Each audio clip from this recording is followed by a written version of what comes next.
तो बस इस रहस्य को ठीक तरह से समझ लेना चाहिए। इस संसार में ऐसा कोई है ही नहीं जिसके पास में ये तीनों हो न हो। नहीं हो ये तो हो ही नहीं सकता। न्यून अंश में हो सकती है, परंतु है तो जरूर न। जैसे कहने का मतलब कोई लखपति है तो करोड़पति अरबपति के सामने कुछ नहीं है, परंतु हजारपति के सामने तो भारी है। बिल्कुल जो गरीब है उसके सामने तो भारी है ना।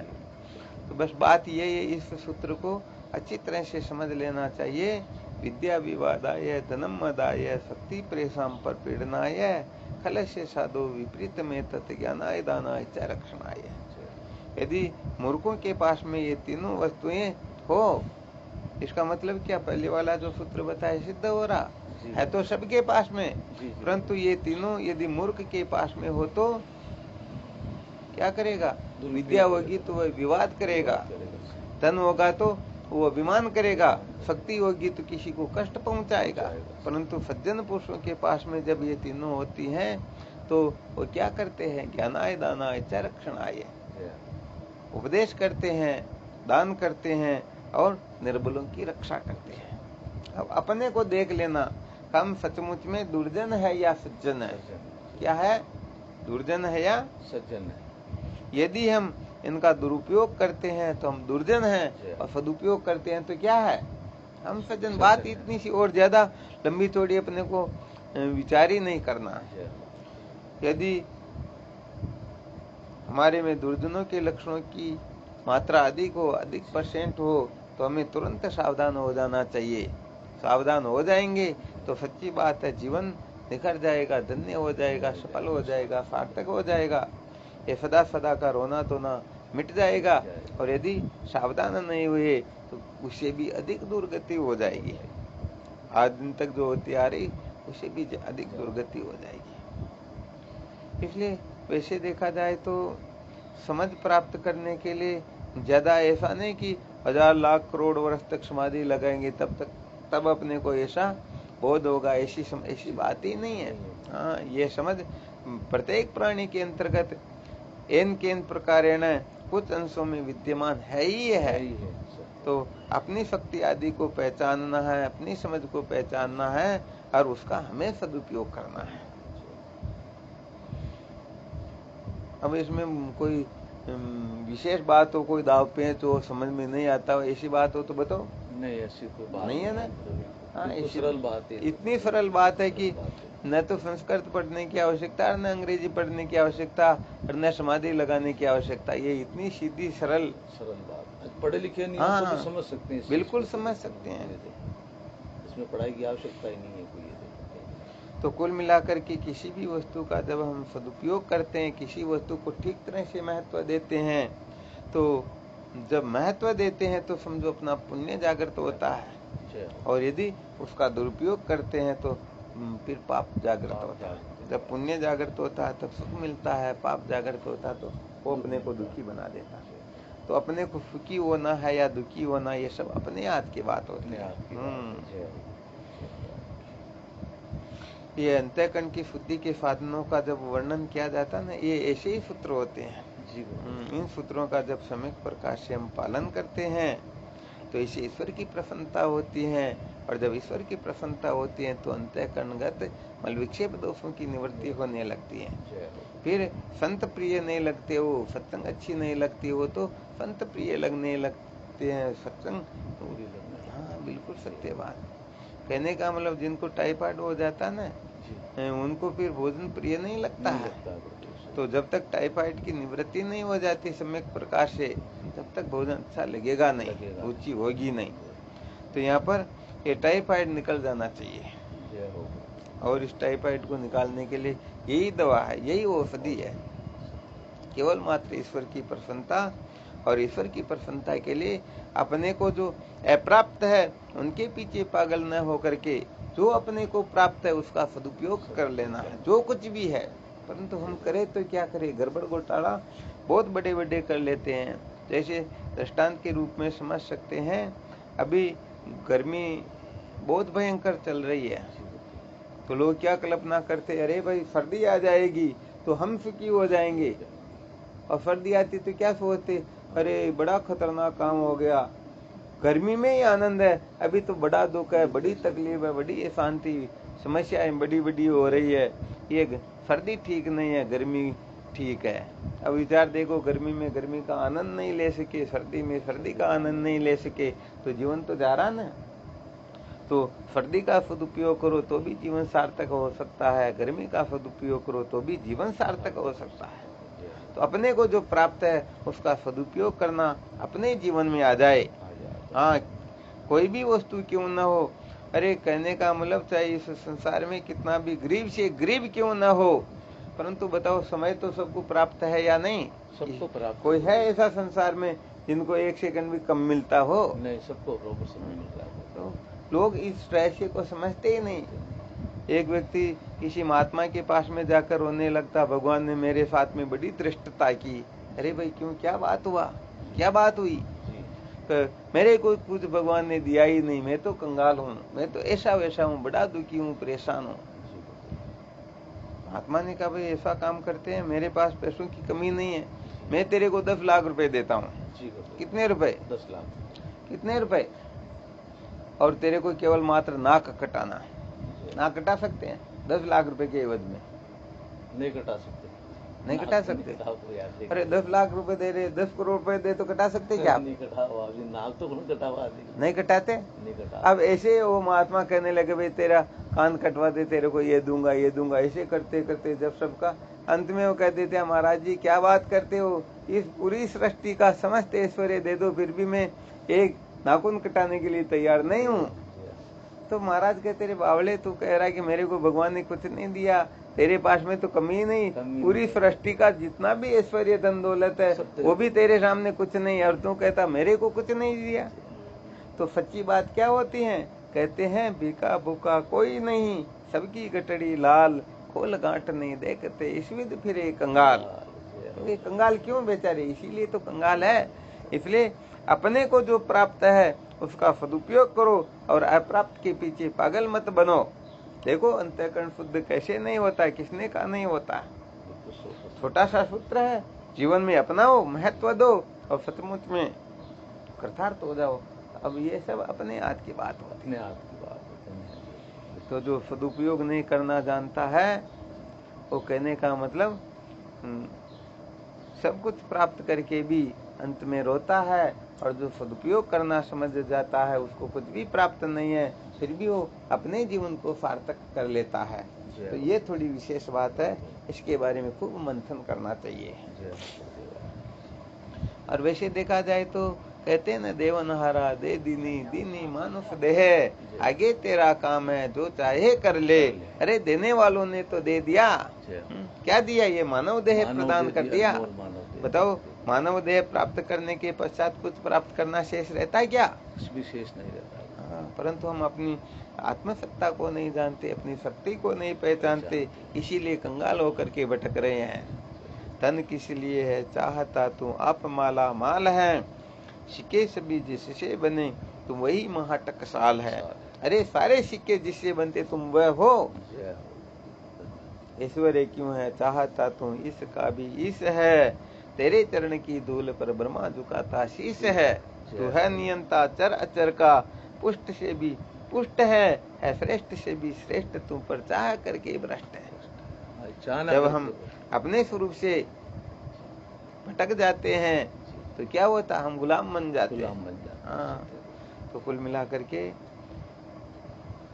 ठीक ठीक समझदारी प्राप्त करने का नाम ही जीवन की सार्थकता है।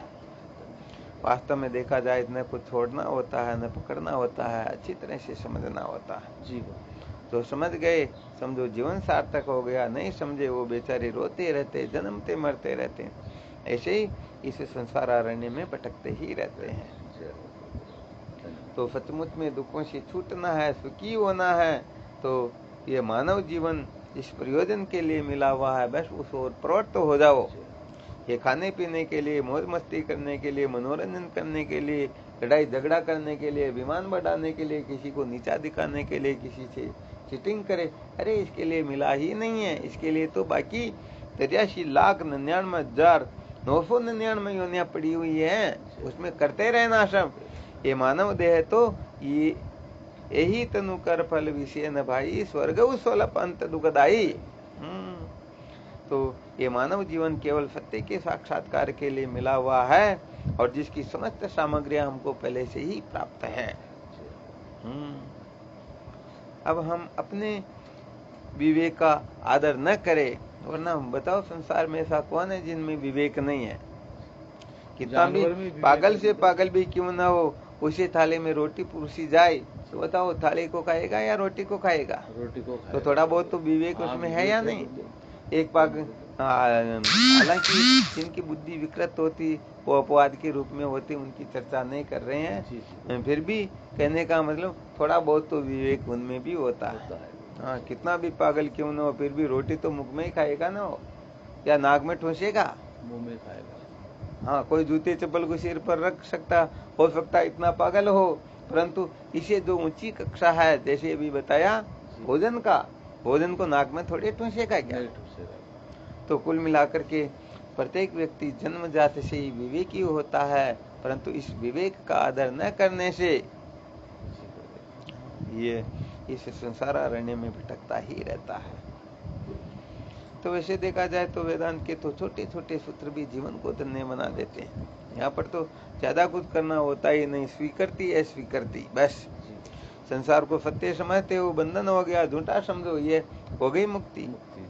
समझो आप साधना के मार्ग पर अग्रसर हो चुके हो। अरे भाई, जितनी अंश में झूठा समझोगे उतनी अंश में तो मुक्ति हो गई ना। हाँ, जब अतंता भाव का निश्चय हो जाएगा उसमें ये विद्या मूल सहित भस्मीभूत हो जाएगी। परंतु जितने अंशों में हम झूठा असार अनित्य समझेंगे उतने अंश में तो छूट ही जाएगा ना। तो चलो ठीक, जो अपने खास है उनको झूठा मत समझो, बाकी पूरा संसार तो झूठा न, जिनका सपने में भी अपने को कोई काम पड़ने वाला है ही नहीं, तो कम से कम वृत्ति वहां से हट करके समीप तो आएगी। हाँ, तो भाई ये छोटे छोटे सूत्र है, इन सूत्रों को जीवन में अपनाओ और अपने जीवन को धन्य बनाओ। अब इसमें कोई शंका हो तो देख लो। कोई शंका नहीं? चलो ठीक, तो आपकी बात में क्या शंका हो सकती है? विचार कर देखो, जैसे बहुत सारे लोग रोना रोते न, हमारे को कुछ भी प्राप्त नहीं जी, परंतु अभी जो दृष्टांत दिया उस दृष्टिकोण से देखा जाए तो फिर तो सबको प्राप्त है ना। बिल्कुल सत्य। अब इसमें 5 ज्ञान इंद्रियां होती, 5 कर्म इंद्रियां होती, 4 अंतःकरण होते हैं, 14 इंद्रियों के द्वारा जागृत अवस्था का समस्त व्यवहार होता है। तो इन 14 इंद्रियों का केवल मात्र सदुपयोग कर लो, समझो जीवन सार्थक हो जाएगा। अब कर्म कहने का मतलब इतनी सीधी सरल बात है कि और कहीं कुछ करने की आवश्यकता रहती ही नहीं है, परंतु हम इनका क्या करते हैं? दुरुपयोग करते हैं। दुरुपयोग का मतलब क्या होता? जैसे समझो ये फोन है, अब इस फोन से जो काम लेना चाहिए वो तो लेते नहीं, और इस फोन को कुत्ते को भगाने के लिए काम में लेने लगते हैं। इसको जैसे कुत्ता आया इस फोन को उसके ऊपर फेंकने लग गए, तो बोलो दुरुपयोग हो गया या नहीं हुआ? तो जो वस्तु जिस काम के लिए मिली हुई है उस वस्तु को उस काम में लगाना सदुपयोग है, और दूसरे किसी भी काम में लगाना ये दुरुपयोग हो गया। तो ऐसे ही ये समस्त इंद्रियों का देख लीजिए, आंख मिली है तो किसके लिए, कान मिले हुए तो किसके लिए, मुख मिला हुआ, हाथ पैर मिले हुए, सब इंद्रियां किसके लिए मिली हुई हैं, इनका सदुपयोग करो, जीवन सार्थक हो जाएगा। दुरुपयोग करेंगे पतन की ओर चले जाएंगे। तो संत महापुरुषों के सानिध्य में बैठ करके और अपने स्वयं की विवेकवर्ती का अनुशीलन करते हुए हमें इनको सार्थक करना, इनका सदुपयोग करना है। सदुपयोग से ही ईश्वर कृपा होती है, दुरुपयोग से ही क्या होता? पतन हो जाता। हाँ, ईश्वर की कृपा कभी प्राप्त हो सकती ही नहीं, और बिना ईश्वर की कृपा के न कोई अंतःकरण को शुद्ध कर सकता है, न संतों का सानिध्य सत्संग को प्राप्त कर सकता है, न उसे श्रोत्रिय ब्रह्मनिष्ठ महापुरुषों का सानिध्य प्राप्त होता है। तो फिर आत्मज्ञान तो बहुत दूर की बात रही, बिना गुरुदेव की कृपा के, बिना तत्व ज्ञान के अज्ञान की निवृत्ति होती ही नहीं। इसलिए ये पहली कक्षाएं यदि कोई उत्तीर्ण कर ले तो फिर वो कक्षाएं तो स्वतः ही, अब LKG में नहीं बैठे तो फिर आगे की कक्षा का तो कहाँ पर क्या कहना।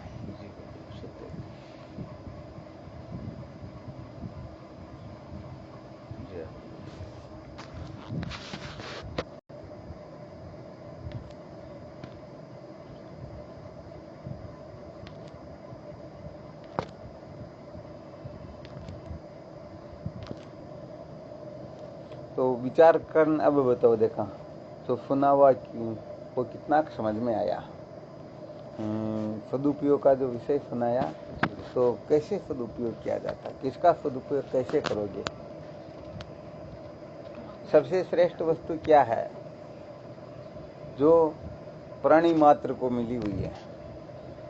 बाकी की बातों में कोई कह सकता भाई मेरे पास में धन नहीं है, बंगला नहीं है, और दूसरा तीसरा ये नहीं वो नहीं, हो सकता उनके पास में खिलाने पिलाने का भी नहीं हो, परंतु ऐसी कौन सी वस्तु है जो सबको निश्चित रूप से प्राप्त है।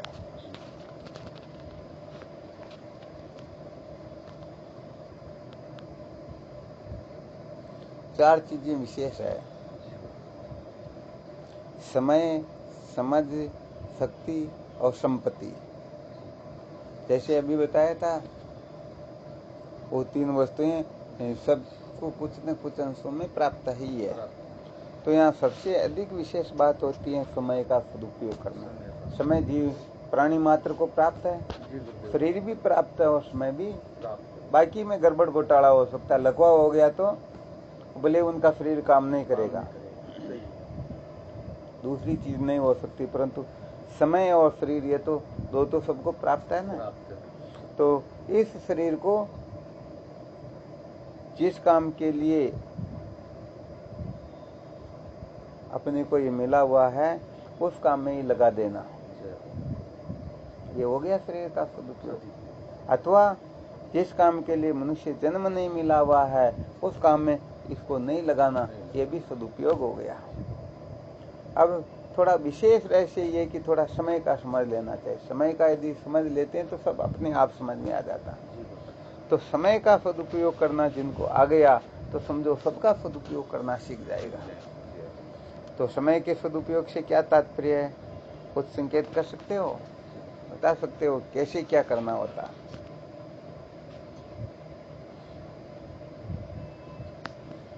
समय तो 24 घंटे हम कुछ न कुछ तो करते हैं ना। तो यहाँ पर विशेष रहस्य संकेत ये है, ये समय जो है ना, कहते हैं कि संपत्ति तीनों लोक की श्वासा सम नहीं होई, सो श्वास हरि नाम बिना तुलसी वृता न खोई।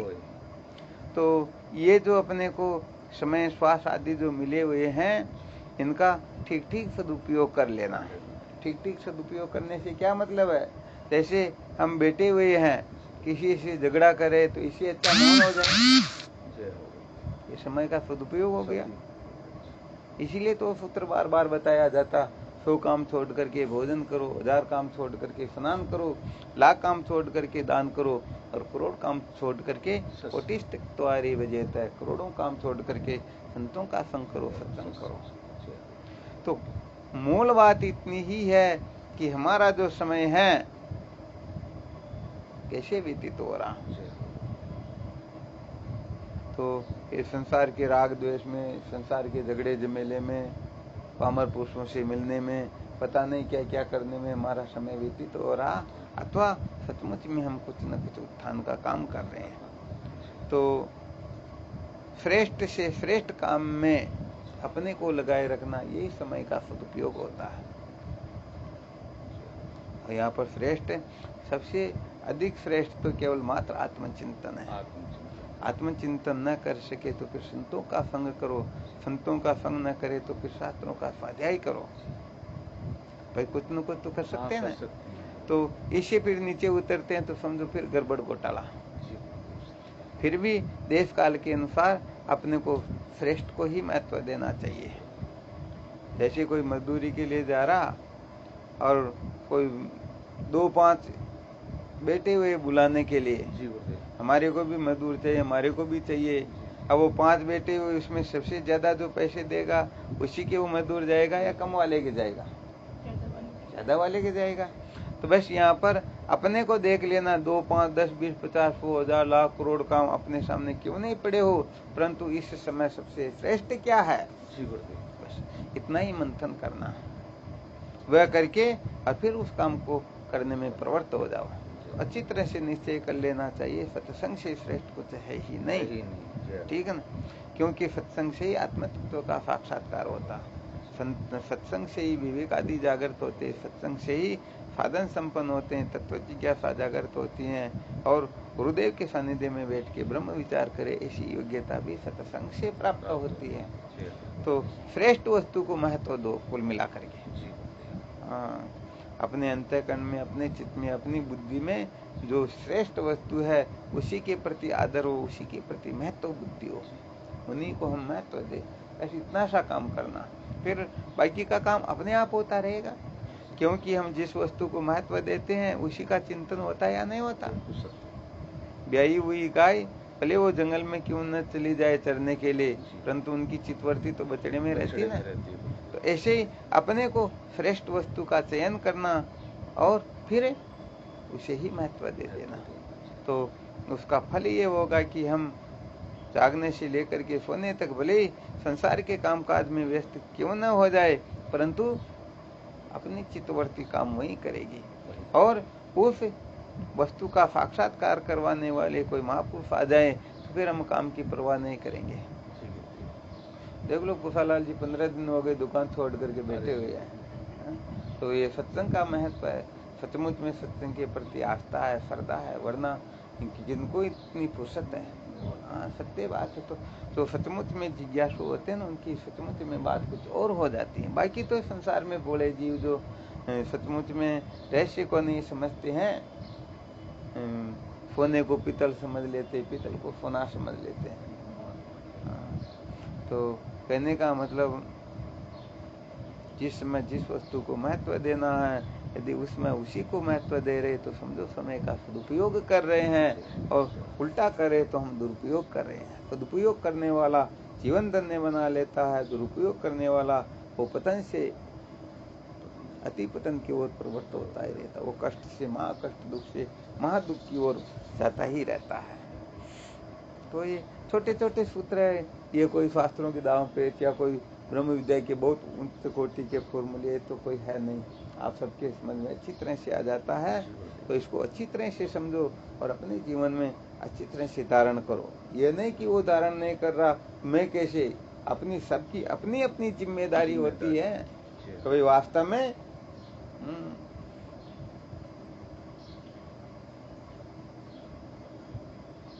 तब जाकर के सचमुच में ये जीवन सार्थक होता है। संसार में लोग क्या है, वो खाने कमाने में वोट करते हैं, करे वो गुलाब जामुन खा रहा तो मैं उसे भी कमजोर थोड़े खाऊं, ठीक है ना, कमाने में वो इतने रुपए कमा रहा तो मैं उसे पीछे थोड़े रहूं।